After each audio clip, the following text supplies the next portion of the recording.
শুভ দুপুর বন্ধুরা, সবাই কেমন আছো? আশা করি নিশ্চয়ই ভালো আছো। আমরাও সকলে ভালো আছি। আর সেই জন্যেই সেজেগুজে রেডি হয়ে টোটোর মধ্যে বসে রয়েছি। তো যাই হোক, দুপুরবেলা থেকেই ব্লগটা শুরু করলাম। সাথে থাকো, আশা করি নিশ্চয়ই ভালো লাগবে। তো নতুন আরেকটা শিখাস ব্লগে তোমাদের সবাইকে স্বাগত। দেখতেই পেলে এরকম সেজেগুজে আমরা বসে রয়েছি। আর তার সাথে চলে আসলাম একটা মঠে। তো এখানে একজনের সাথে কথা বলছি। আর এখানে আমার যা রয়েছে, বড় যা রয়েছে, আর পাশে রয়েছে আর এক পাশের বাড়ি এক বৌদি।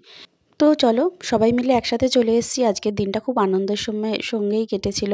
তো পরে যেহেতু ভয়েস ওভার দিচ্ছি সেই জন্যই বলতে পারলাম। তো কারণটা এটাই হচ্ছে গিয়ে, আমাদের আজকে সবার নেমন্তন্ন পাড়ার থেকে।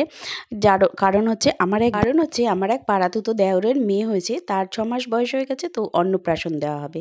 সেই জন্যই আমরা সকলে চলে এসেছি এখানে।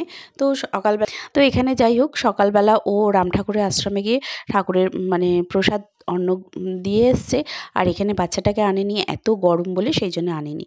তো আমরা নিচে এসে এখানে যখন দেখলাম ঠাকুরকে আর কি ভোগ দিয়ে তারপরে ঠাকুরকে শয়ন দিয়েছে, সেই জন্যে এখন বলছে যে একটু আস্তে কথা বলতে। তো আমরা নিচটায় বসলাম, খানিকক্ষণ পর ওপরে উঠেছি। দেখো মন্দিরের চূড়াটা কত সুন্দর লাগছে। আর এখানে এই ঠাকুরের মন্দিরটা পাশে রয়েছে। আর এই তিনতলায় আমরা এসেছি এখানে খাওয়ার জন্যে। আর এত হঠাৎ করে মেঘ আসলো, এত কালো করে চতুর্দিক একদম কালো হয়ে গেছে, অন্ধকার বলতে গেলে। মানে এত জোরে বৃষ্টি হচ্ছে বৃহস্পতিবার দিনকে। ওর প্রত্যেকটা অনুষ্ঠানে, ওর বিয়ে থেকে আরম্ভ করে আর এই বেবি হওয়া অবধি প্রত্যেক কটা অনুষ্ঠানে ওদের বৃষ্টি তো হবেই হবে, এরকম বাঁধা ধরা। আর সেইটাই বলছে যে জানি না এর পরের কী হবে। তো যাই হোক, এমনি গল্প টল্প হচ্ছে। ওখানে আমার সেজোজা একটুখানি গেছে, তাই আমি বললাম দাঁড়া তোর একটু ভিডিও করে নিই। তো দেখো এখানে রাধাকৃষ্ণ বালাজি ফটোটা এত সুন্দর লাগছে না, রাধাকৃষ্ণ ঠাকুরের ফটোটা খুব সুন্দর লাগানো রয়েছে। আর তার সাথে সাথে পরিবেশটাও খুব সুন্দর। কিন্তু আমাদের পাড়ার মহিলারা একসাথে হয়েছি সব আমরা, এত চিল্লামিল্লি করছে, এত কথা বলছে।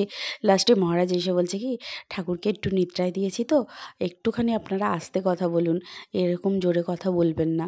খানিকক্ষণ বলার পরে আবার বাচ্চা কাচ্চাগুলো এমন চিৎকার শুরু করেছে। আর দেখো আমি ওইখানটা গিয়েছি, তারপরে কিসের যে একটা আওয়াজ হয়েছে, আমি তো ভেবেছি বোধহয় বিদ্যুৎ চমকেছে, বাজ পড়েছে, এরকম কিছু। আমি দৌড়ে পালিয়ে এসেছি, আমি আর ওখানে নেই। তারপরে এই যে এখান থেকেই আমি পালিয়ে এসেছি ওখানটা দাঁড়িয়ে। তারপরে দেখো নেপু আমাদের সব বসেছে, আর মা পাড়ার সবই। আর ইনি লোকও গুনছে, তার সাথে সাথে এরকমভাবে বলছে আপনারা একটু আস্তে কথা বলুন, আস্তে কথা বলুন। আর কে কার কথা শোনে, বাচ্চারা বড়রা সবাই একটা আনন্দের মধ্যে, পাড়ার একটা কোনো আনন্দ উৎসব হলেই হলো, সবাই একদম জেগে ওঠে, এরকম ব্যাপার। তো খাওয়া দাওয়া তো বলার বাইরে, এত সুন্দর খাওয়া দাওয়া হয়েছে, ঠাকুরের প্রসাদ থেকে আরম্ভ সব কিছু বলার মতন না। তো দেখো এখানে যারা এরকমভাবে বাচ্চাগুলো সার্ভ করছে, তারা এখানে অনাথ। তো এখানকার খাওয়া দাওয়া সব এনারা করায়, পড়াশোনা থেকে আরম্ভ করে সব কিছু, তার সাথে সাথে এইসব কাজও তাদেরকে শেখাচ্ছে। খুব ভালো, তাই না? তো চলো বন্ধুরা, এরপরে আর কোনো রকম ভিডিও করতে পারিনি, এত বৃষ্টি হয়েছে, পুরো হাঁটু অবধি জল জমে গেছে। তো চলো বন্ধুরা, ভিডিওটা এখানেই শেষ করলাম। ভালো লাগলে লাইক, শেয়ার, কমেন্ট করে সাবস্ক্রাইব করে পাশে থেকো।